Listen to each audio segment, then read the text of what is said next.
উপপাদ্য 4-এ বলা হচ্ছে সামান্তরিকের দুইটি কর্ণ ও তাদের অন্তর্ভুক্ত একটি কোণ দেওয়া আছে, সামান্তরিকটি আঁকো।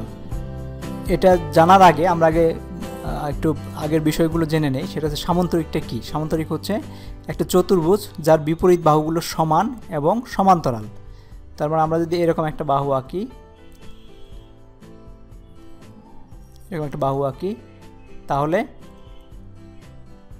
আমাদের সামান্তরিক তৈরি হয়ে গেল। এটা হচ্ছে আমাদের সামান্তরিক।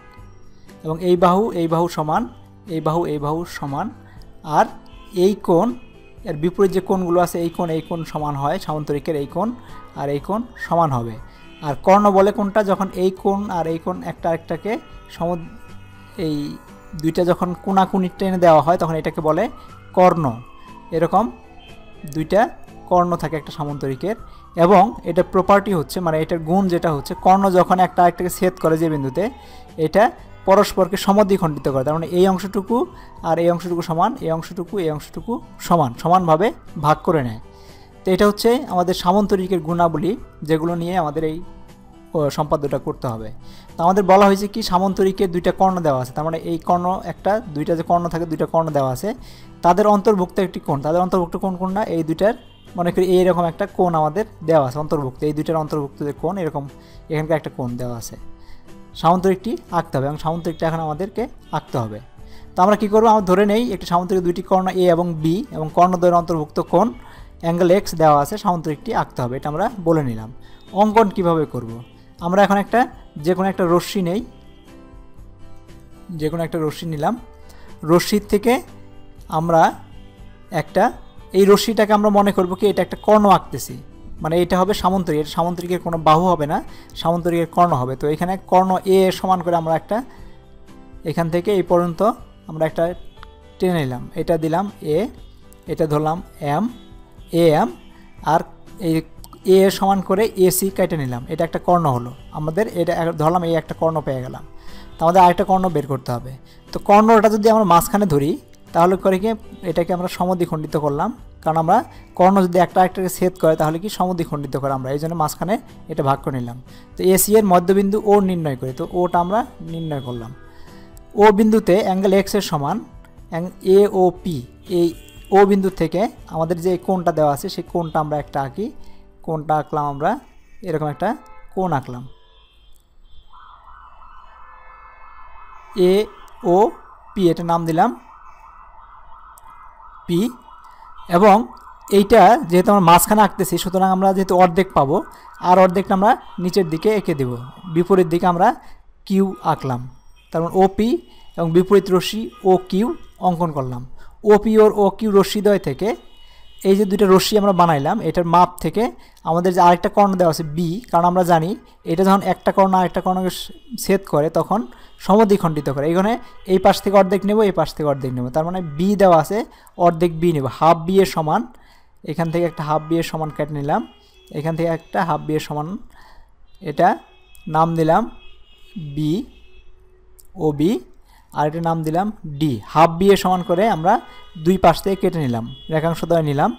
এখন এ বি যোগ করলাম, এ বিটাকে যোগ করলাম কারণ এটা কর্ণ। আমরা এখন তারপরে এ ডিকে যোগ করব, এ এবং ডিকে যোগ করব, তারপরে ডি এবং সিকে যোগ করব, তারপর সি এবং বিকে যোগ করব। তাহলে আমাদের সামান্তরিকটা পেয়ে গেলাম। অতএব এ বি সি ডি এটাই হচ্ছে আমাদের উদ্দিষ্ট সামান্তরিক, যে সামান্তরিকটা চাইছিলাম সেটাই।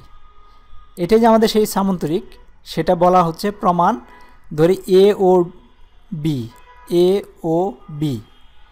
ও সি ও ডি, এই দুইটা ত্রিভুজ নিলাম। এই ত্রিভুজটা আর এই ত্রিভুজটা, এ ও বি আর সি ও ডি, এই দুইটা ত্রিভুজ নিলাম। আমরা জানি এই কোণ আর এই কোণ সমান হবে।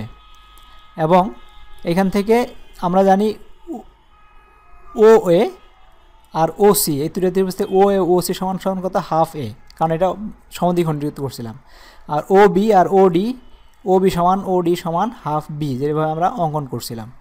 অন্তর্ভুক্ত, তার মানে এখানে হচ্ছে হাফ এ, এখানে a/2, a/2, এটাও a/2, এটা b/2, এটা হচ্ছে b/2। এই বাহুগুলো আমরা পেয়ে গেলাম।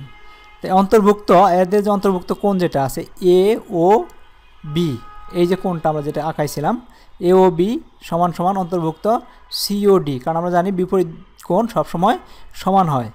এই কোণটা আর এই কোণটা সমান হবে। তো এখান থেকে দুইটা কোণ সমান এবং দুইটা বাহু সমান, তো সুতরাং ত্রিভুজ দুইটা কি সর্বসম, দুইটা ত্রিভুজই একই সমান। তার মানে আমরা পেয়ে গেলাম এবি সমান সিডি, এ বি সমান সিডি, কারণ এই দুইটা বাহু এই বাহু সমান, এই বাহু সমান এবং এই কোণ সমান, সুতরাং ত্রিভুজটা সমান। তার মানে হইতেছে এ বি সমান সমান সিডি, এই দুইটা বাহু সমান। এবং অ্যাঙ্গেল এ ও বি সমান সমান অ্যাঙ্গেল সি ও ডি। কিন্তু কোণ দুইটি একান্ত কোণ নয়, কোণ দুইটা একান্ত কোণ না, মানে পাশাপাশি কোণ না, বিপরীত কোণ। তো এ ও এ বি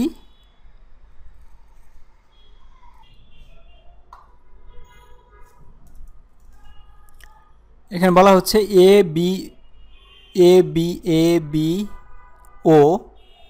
বি ও এইটা সমান সমান হচ্ছে অ্যাঙ্গেল সিডি এবিও আর অ্যাঙ্গেল সিবিও, কিন্তু কোণ দুইটি একান্ত কোণ, এই কোণ দুইটা হচ্ছে একান্ত কোণ। তার মানে এইটার যে পাশে এই কোণটা আছে ঠিক তার উল্টা পাশে এই কোণটা আছে, এই জন্য এটাকে একান্ত কোণ বলা হয়।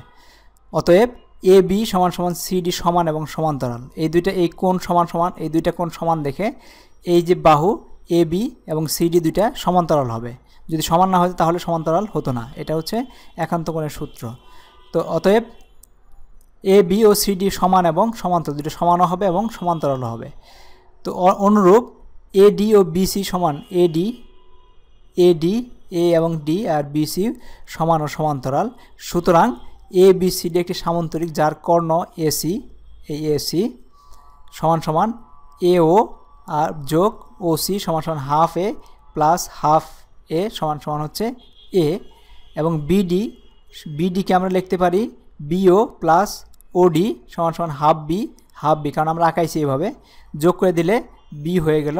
এর কর্ণ দুটি অন্তর্ভুক্ত এ ও বি এটা হচ্ছে সমান সমান এক্স, যেটা আমরা আঁকাইছি আর আগে। তো অতএব এ বি সি ডি নির্ণেয় সামান্তরিক, তো এ বি সি ডি আমাদের অবশ্যই সামান্তরিক। তো আমরা এখানে একটা জিনিস জানলাম কি, এই দুটো হচ্ছে একান্ত কোণ, এই পাশের যে কোণটা আর এই রেখার ঠিক উল্টা পাশের যে কোণটা হবে একই বরাবর, সেটা হচ্ছে একান্ত কোণ। এবং এই একান্ত কোণ যদি সমান হয় তাহলে এর পাশে যে কোণটা আছে, সন্নিহিত যে বাহু দুইটা আছে, সেই সন্নিহিত বাহু দুইটা সমান এবং সমান্তরাল হবে, সমান্তরাল হবে। তো থ্যাংক ইউ ভেরি মাচ। এটা ছিল আমাদের সম্পাদ্য 4-এর ভিডিও।